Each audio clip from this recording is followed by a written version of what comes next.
Hello students, आज के इस वीडियो में हम बीएससी पार्ट फर्स्ट के प्रथम प्रश्न पत्र पेपर फर्स्ट मैकेनिक्स का टॉपिक प्रयोगशाला तथा द्रव्यमान केंद्र निर्देश तंत्र में कणों की टक्कर का अध्ययन हम करेंगे। तो सबसे पहले हम बात करते हैं प्रयोगशाला तथा द्रव्यमान केंद्र निर्देश तंत्र में कणों की टक्कर का अध्ययन, analysis of collision of particles in L and C frame of reference. तो जो हमारा पिछला वीडियो था उसमें हमने टक्कर को डिफाइन किया था, साथ ही हमने प्रयोगशाला तथा द्रव्यमान केंद्र निर्देश तंत्र एल और सी फ्रेम ऑफ रेफरेंस का हमने अध्ययन किया था। तो हमने डिफाइन किया था कि किसी विलगित निकाय के द्रव्यमान केंद्र से जुड़ा हुआ निर्देश तंत्र द्रव्यमान केंद्र निर्देश तंत्र कहलाता है, और किसी प्रयोगशाला से लेबोरेटरी से जुड़ा हुआ निर्देश तंत्र प्रयोगशाला निर्देश तंत्र कहलाता है। तो इसके अंतर्गत हम सबसे पहले बात करते हैं दो कणों की सम्मुख प्रत्यास्थ टक्कर, head on elastic collision of two particles. और इसका अध्ययन हम किस में करेंगे? प्रयोगशाला निर्देश तंत्र में। आज के वीडियो में हम करेंगे प्रयोगशाला निर्देश तंत्र में, और जो हमारा अगला वीडियो है उसमें हम करेंगे द्रव्यमान केंद्र निर्देश तंत्र सी फ्रेम ऑफ रेफरेंस। तो हम बात कर रहे हैं दो कणों की सम्मुख प्रत्यास्थ टक्कर। सम्मुख प्रत्यास्थ टक्कर का मतलब एक पार्टिकल हमारा ये, एक पार्टिकल ये एक दूसरे की ओर गति करते हुए आपस में क्या करते हैं, इस प्रकार से टक्कर करते हैं। इसको हम नाम देते हैं head on elastic collision of two particles. तो हम इसका अध्ययन कर रहे हैं प्रयोगशाला निर्देश तंत्र में in L frame of reference. माना दो कणों के द्रव्यमान क्रमशः m1 तथा m2 है। हमने दो पार्टिकल्स ले लिए। हमने कहा पार्टिकल फर्स्ट है, इसका जो मास है m1, पार्टिकल सेकंड का मास हो गया m2। इनकी बिफोर कोलिजन टक्कर से पूर्व वेग वेलोसिटी है u1 और u2। टक्कर के पश्चात आफ्टर कोलिजन इनका वेग वेलोसिटी v1 तथा v2 है। दोनों कणों की सम्मुख प्रत्यास्थ टक्कर होती है, मतलब हेड ऑन इलास्टिक कोलिजन होता है।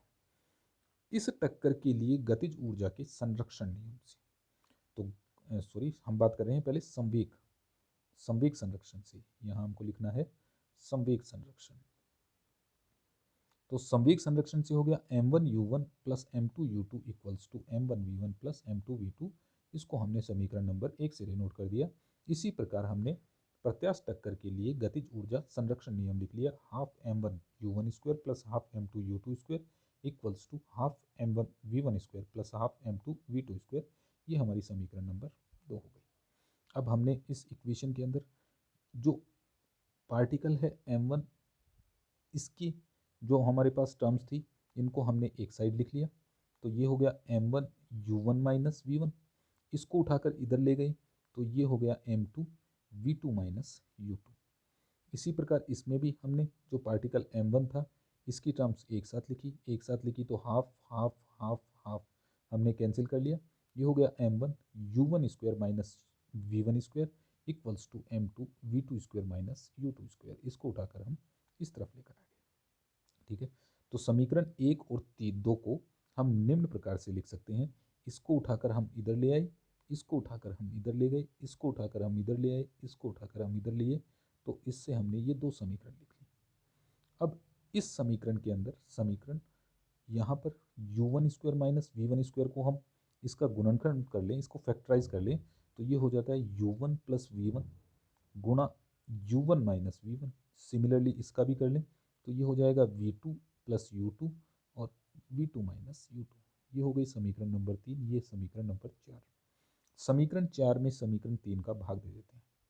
भाग दे दिया हमने, भाग दिया तो माइनस कैंसिल माइनस कैंसिल, ये m2 कैंसिल m1 कैंसिल। तो टर्म हमारे पास आ गई u1 plus v1 equals to v2 plus u2। अब हम बिफोर कोलिजन टक्कर से पूर्व तथा टक्कर के पश्चात वाली टर्म्स को एक साथ लिख लें। तो टक्कर से पूर्व वेलोसिटीज़ थी u1 u2, एक साइड लिख लिया हमने, और टक्कर के पश्चात after collision velocity v1 v2 थी, उनको हमने एक साइड लिख लिया। तो ये आ गया u2 minus u1 equals to minus v2 minus v1। तो u2 माइनस u1 क्या है? u2 माइनस u1 टक्कर से पहले दूसरे कण का प्रथम कण के सापेक्ष आपेक्षिक वेग है। ठीक है, क्या है? u2 minus u1 before collision second particle का प्रथम पार्टिकल फर्स्ट पार्टिकल के रेस्पेक्ट में रिलेटिव वेलोसिटी है, और v2 माइनस v1 टक्कर के पश्चात आपेक्षिक वेग है। तो इससे हमें एक चीज मिली कि टक्कर से पूर्व तथा टक्कर के पश्चात आपेक्षिक वेग बराबर होते हैं, इनका परिमाण जो है, मैग्नीट्यूड जो है, वो इक्वल है, परंतु इनकी दिशा अलग होती है। दिशा अलग का मतलब, हमने कहा दो पार्टिकल थे, टक्कर से पूर्व एक दूसरे की ओर गति करेंगे, टक्कर हो गई, टक्कर होने के बाद में कैसे गति करेंगे, ये इस प्रकार गति करेंगे, ये इधर गति करेगा, ये इधर गति करेगा। ठीक है, तो इसका मतलब पहले ये पास आ रहे थे, अब ये दूर जाएंगे। ठीक, तो माइनस साइन का ये मतलब है। तो हमने कहा u2 माइनस u1 टक्कर से पहले दूसरे कण का पहले कण के सापेक्ष आपेक्षिक वेग है, और v2 माइनस v1 टक्कर के पश्चात आपेक्षिक वेग है। समीकरण 5 से स्पष्ट है कि पूर्णतः प्रत्यास्थ टक्कर में आपेक्षिक वेग परिमाण में अपरिवर्तित रहता है, या परिमाण इनका इक्वल होता है, लेकिन दिशा में उत्क्रमित रिवर्स हो जाते हैं, लेकिन इनकी डायरेक्शन जो है वो रिवर्स हो जाती है। तो हमने कहा समीकरण 5 से हमने वैल्यू निकाल ली v1 तथा v2 की। तो कैसे निकाली, हमने कहा ये हमारी समीकरण 5 थी, v1 निकालना है, इस u1 को उठाकर इधर ले आए, तो ये हो गया v1 equals to v2 plus u2 minus v1। देखो ये आ गया v1 equals to v2 plus u2 minus u1। अब हमने कहा दूसरे की बात करें, अब हमें निकालना है v2 निकालना है, तो u2 को हम इधर ले आए, तो ये हो गया v2 हो गया v1 plus u1 minus u2। तो समीकरण 6 और समीकरण 7 आ गई हमारे पास। समीकरण 6 में v1 की वैल्यू निकाल लेंगे, और समीकरण 7 से v2 भी निकाल लेंगे। अब हमें कैलकुलेट करना है टक्कर के पश्चात दोनों पार्टिकल की वेलोसिटी क्या रहती है। तो ये निकालने के लिए हमने कहा समीकरण 6 से v1 का मान समीकरण 3 में रख देते हैं। तो समीकरण 3 का है हमारे पास, देखिए ये समीकरण 3 है। ठीक है, यहाँ उठाकर हम क्या रखें, v1 की वैल्यू रखते हैं। v1 की वैल्यू रखी तो ये आ गई, ये हमने v1 की वैल्यू रखी। v1 की वैल्यू रखी तो m1 u1 minus v2 plus u1 minus u2 equals to m2 v2 minus u2। अंदर हमने इसको m1 से मल्टीप्लाई कर लिया, तो m1 u1 minus m1 v2 plus m1 u1 minus m1 u2 equals to m2 v2 minus m2 u2। हमने सभी terms जो है वेलोसिटी के रेस्पेक्ट में लिखी, u1 की टर्म्स एक साथ, u2 की एक साथ, इस प्रकार से सारी टर्म्स जो है वो हमने लिख ली। यहाँ हमें लिखना है u2, सब टर्म्स एक साथ लिखी तो देखो ये यहाँ से ये हो गया m1, ये हो गया v2, इसको उठाकर इधर ले गई, इसको उठाकर इधर ले गई, ये वाली टर्म इधर आ गई, इस टर्म को उठाकर इस तरफ ले गई, तो ये माइनस का प्लस, तो m1 प्लस m2 v2, ये m1 u1, ये m1 u1, तो ये हो गया 2m1 u1। इसको उठाकर इधर लेकर आए थे, तो ये माइनस का प्लस हो जाएगा, तो m2 minus m1, m2 minus m1 u2, ये हो गया u2। अब इसको उठाकर दूसरी तरफ पक्षांतरण किया तो भाग में चला जाएगा, तो v2 आ गया, v2 equals to 2m1 upon m1 plus m2 u1 plus m2 minus m1 m1 plus m2 u1। ये हमने वेलोसिटी निकाल ली टक्कर के पश्चात आफ्टर कोलिजन। जो सेकेंड पार्टिकल था उसकी वेलोसिटी हमने फाइंड आउट कर ली, जो दूसरा कण था उसका वेग हमने ज्ञात कर लिया। इसको हमने डिनोट कर दिया समीकरण 8 से। इसी प्रकार अब समीकरण 7 को हम 3 में रख लें तो v2 एलिमिनेट हो जाएगा, तो वेलोसिटी हमें किसकी मिलेगी, v1 की। तो इसी प्रकार समीकरण 7 में से v2 का मान समीकरण 3 में रखकर v1 का मान भी हम ज्ञात कर सकते हैं। तो ये हमें वैसे निकालने की जरूरत नहीं है, हम इसको सीधी वैल्यू रख लेंगे। सीधी रखने के लिए सिंपल प्रोसीजर है, जहाँ पर 2 है वहाँ 1 रख देंगे, और जहाँ 1 है वहाँ हम 2 रख देंगे। तो देखो रखा, तो ये हो गया v1 इक्वल्स टू, तो यहाँ 1 रख दिया, v1 इक्वल्स टू 2m1 है 2m2, ये बदलो तो कोई फर्क नहीं पड़ता इस पर। u1 की जगह हो गया u2, m1 minus m2, m1 minus m2, m1 plus m2 u1, ये हो गई समीकरण नंबर 9। हमने कहा टक्कर से पूर्व गतिज ऊर्जा k1 equals to half m1 u1 square plus half m2 u2 square टक्कर के पश्चात कुल गतिज ऊर्जा half K1 m1 square V1 square, sorry half m1 V1 square plus half m2 V2 square. तो हमने कहा इलास्टिक कोलिजन है, तो टक्कर के पश्चात और टक्कर से पूर्व गतिज ऊर्जाएं इक्वल रहती हैं, तो इनका अनुपात जो है वो किसके बराबर आएगा, 1 के बराबर। विशेष स्थितियां, जब स्पेशल कंडीशंस, जब दोनों कण समान द्रव्यमान के हों, अर्थात m1 equals to m2 equals to m, तो समीकरण 8 व 9 से। तो ये है हमारी समीकरण 8 और 9। हमने कहा m1 की जगह हमने m रख दिया और m2 की जगह m1 इक्वल्स टू m रख लिया और m2 इक्वल्स टू भी हमने m रख लिया। जब m1 m2 हम m रखते हैं तो m माइनस m 0, तो ये टर्म हमारी खत्म। इधर रखा, ऊपर हो गया 2m, नीचे भी 2m कैंसिल, तो v2 equals to u1। Similarly इसको हल करें तो यहाँ से m माइनस m 0, तो v1 इक्वल्स टू u2। तो इसका मतलब जब दोनों पार्टिकल समान द्रव्यमान के हैं तो v2 इक्वल्स टू u1 हो जाता है और v1 इक्वल्स टू u2 हो जाता है। तो इसका मतलब ये हो गया, जो पहले कण का वेग था टक्कर से पूर्व, वो टक्कर के पश्चात दूसरे कण का वेग हो जाता है, और जो दूसरे कण का वेग था टक्कर से पूर्व, वो टक्कर के पश्चात पहले कण का हो जाता है। इस स्थिति में टक्कर के पश्चात उनके वेग आपस में बदल जाते हैं, अर्थात दो कणों की सम्मुख प्रत्यास्थ टक्कर में संवेग मिनिमय एक्सचेंज ऑफ मोमेंटम होता है। तो इसका मतलब जो फर्स्ट पार्टिकल की वेलोसिटी थी वो आफ्टर कोलिजन सेकंड पार्टिकल की हो जाती है, और जो सेकंड पार्टिकल की वेलोसिटी थी बिफोर कोलिजन, वो टक्कर के पश्चात आफ्टर कोलिजन फर्स्ट पार्टिकल की हो जाती है। हमने कहा स्थिति नंबर 2, यदि टक्कर से पूर्व दूसरे कण विराम अवस्था में है, स्टैटिक है, तो दूसरे कण की वेलोसिटी 0 है, तो हमने ले लिया u2 इक्वल्स टू 0। तो u2 इक्वल्स टू 0 लिया, तो समीकरण 8 और 9 से u2 इक्वल्स टू 0 ये टर्म खत्म, u2 इक्वल्स टू 0 ये वाली टर्म खत्म। तो v2 equals to 2m1 upon m1 plus m2 u1, v1 equals to m1 minus m2 upon m1 plus m2 equals to u1। तो ये आ गई वेलोसिटी, ये हो गई समीकरण 10 और ये हो गई समीकरण 11। अब हमने कहा ये हमारा पार्टिकल है, एक ये पार्टिकल है, ये u1 है, इस तरफ गति कर रहा है, इसकी वेलोसिटी u2 इक्वल्स टू 0 है। ये क्या करते हैं, टक्कर करते हैं, टक्कर की इस प्रकार से, इसने आकर इसको टक्कर मार दी, टक्कर मारने के पश्चात ये भी गतिशील हो जाएगा और ये भी गतिशील रहेगा। तो अब ये गतिशील है, इसका मतलब ये हो गया v1 और ये हो गया v2। तो अब इसका मतलब जो दूसरा पार्टिकल था जो पहले स्थिर था वो गतिशील हो गया, गतिशील हुआ, इसका मतलब इसमें काइनेटिक एनर्जी आई। काइनेटिक एनर्जी कहाँ से आई, इसकी गति के कारण आई, जो प्रथम कण था उसकी। तो अब हम निकाल रहे हैं, अतः गतिज ऊर्जा का अंश जो दूसरे कण को स्थानांतरित होता है, तो हम वो वैल्यू निकालेंगे, वो अंश निकालेंगे, वो हम पार्ट निकालेंगे जो दूसरे कण को ट्रांसफर होता है।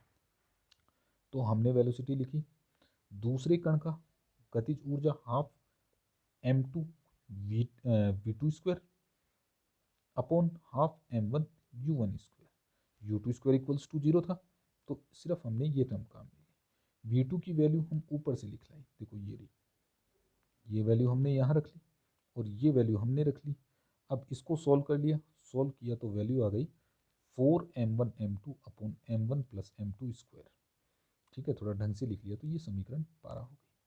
हमने कहा यदि m1 m2 equals to m है, यदि m1 m2 equals to m है, तो उस स्थिति के अंदर यदि हम इसकी वैल्यू निकालें, तो वैल्यू रखी तो ये बराबर है 1, ये बराबर 1, 1 प्लस 1 2, 2 का स्क्वायर 4, 4 से 4 कैंसिल 1। तो इसका मतलब अब इस स्थिति के अंदर टोटल एनर्जी जो है, काइनेटिक एनर्जी, वो दूसरे कण को ट्रांसफर हो जाएगी, ट्रांसफर होते ही पहला कण जो है वो रुक जाएगा। तो v1 इक्वल्स टू 0 तथा u2 equals to v2 equals to u1 हो जाएगा। देखो यहाँ से हम निकाल लें, तो m minus m equals to 0, तो v1 इक्वल्स टू कितना हो गया, 0। ये हम यहाँ से भी निकाल सकते हैं, अगर दोनों का द्रव्यमान बराबर है। तो अब u2 0 था, तो v1 इक्वल्स टू 0 हो जाएगा, ये हमने यही लिखा है यहाँ पर। अब स्थिति 3, यदि m2 is much greater than m1, इसका मतलब दूसरे कण का जो मास है वो पहले के कंपैरिजन में बहुत ज़्यादा है, तथा u2 इक्वल्स टू 0, u2 कितना है 0 हो, तो इस स्थिति में समीकरण 10 तथा समीकरण 11 से, समीकरण 10 और 11 ये वाली, यहाँ से हम वैल्यू निकालेंगे तो ये हो जाएगा v1 equals to minus u1, v2 equals to 0। तो देखो कैसे निकालेंगे, ठीक है। हमने क्या कहा है, हमने कहा है m2 is much greater than m1, ठीक है। तो m2 is much greater than m1 है, तो इस स्थिति में हमने वैल्यू रखी, m1 हमने यहाँ से कॉमन लिया तो ऊपर हो गया 2 upon 1 plus m2 upon m1, m2 upon m1 की वैल्यू निकाले तो एक के कंपैरिजन में बहुत ज़्यादा है, तो एक इसके कंपैरिजन में नेग्लेक्ट हो जाएगा, और ये हो गया 1 अपॉन एक बड़ी क्वांटिटी, तो ये हो जाएगा 0 के बराबर, तो v2 इक्वल्स टू 0 हो जाएगा। यहाँ से निकाला हमने, तो ये जो है ये बहुत m2 जो है m1 के कंपैरिजन में बहुत बड़ा है, तो इनको नेग्लेक्ट करके छोड़ देंगे, तो ये हो गया माइनस m2 अपॉन m2, तो ये हो गया v1 equals to minus u1, तो ये वैल्यू हमने निकाली v1 equals to minus u1, v2 equals to 0। गेंद तथा पृथ्वी के बीच की टक्कर इस स्थिति के तुल्य है, तो इसको समझने के लिए हमने कहा ये हमारी पृथ्वी हो गई, इसकी वेलोसिटी u2 इक्वल्स टू 0 है, मास इसका m2 है, ये गेंद है, इसका मास m1 है, वेलोसिटी u1 है, ठीक है। ये आई, इसने इससे टक्कर की, टक्कर से इस पर कोई प्रभाव नहीं पड़ा, ये u2 इक्वल्स टू 0 थी, ये कितनी रहती है v2 इक्वल्स टू 0 रहती है, परंतु ये विपरीत दिशा में क्या करती है, टक्कर करके लौट जाती है, तो ये हो जाती है माइनस u1, तो v1 equals to minus u1 तथा v2 इक्वल्स टू 0। अब हमने दूसरी कंडीशन ले ली, यदि m1 is much greater than m2 तथा u2 इक्वल्स टू 0 हो, अर्थात जब कोई भारी कण किसी हल्के कण को टक्कर मारता है तो भारी कण के वेग में नगण्य अंतर होता है, लेकिन हल्का कण भारी कण के वेग के दुगने वेग से गतिमान हो जाता है, तो इसको भी हम यहाँ से समझ सकते हैं, यहीं से। अब हमने कहा m1 is much greater than m2, तो इस स्थिति में क्या होगा, m2 को यहाँ नेग्लेक्ट कर दिया हमने, तो ये हो गया कैंसिल, तो v2 इक्वल्स टू 2u1, ठीक है। अब हमने दूसरे में आई, ये नेग्लेक्ट m1 अपॉन m1, तो v1 इक्वल्स टू u1, तो ये हमने निकाल लिया, देखो यही लिखा है हमने, v1 इक्वल्स टू u1 तथा v2 इक्वल्स टू 2u2। अब इसको समझने के लिए हमने कहा एक ये कंडीशन ले ली, एक बड़ा पार्टिकल एक छोटा पार्टिकल, ये u2 इक्वल्स टू 0 है, इसकी वेलोसिटी कितनी है, सॉरी u1 है, ये आकर इसको टक्कर मारता है, जैसे ही इसको टक्कर मारता है ये जो पार्टिकल है हमारा, ये क्या करने लगता है, ये इसके दुगने वेग से गति प्रारंभ कर देता है, तो v2 इक्वल्स टू 2u1 और v1 इक्वल्स टू u1। जैसे हम कैरम खेलते हैं तो स्ट्राइकर बड़ा होता है, गोटी छोटी होती है, जब स्ट्राइकर इसको टक्कर मारता है तो ये इससे तेज वेलोसिटी से क्या करती है, गति करती है, तो कैरम बोर्ड की जो गोटी है वो इसका उदाहरण है। तो इस प्रकार आज हमने अध्ययन कर लिया दो कणों की सम्मुख प्रत्यास्थ टक्कर का प्रयोगशाला निर्देश तंत्र में, हमने अध्ययन आज कंप्लीट कर लिया। नेक्स्ट वीडियो जो है उसमें हम सी निर्देश तंत्र या द्रव्यमान केंद्र निर्देश तंत्र में टक्कर का अध्ययन करेंगे।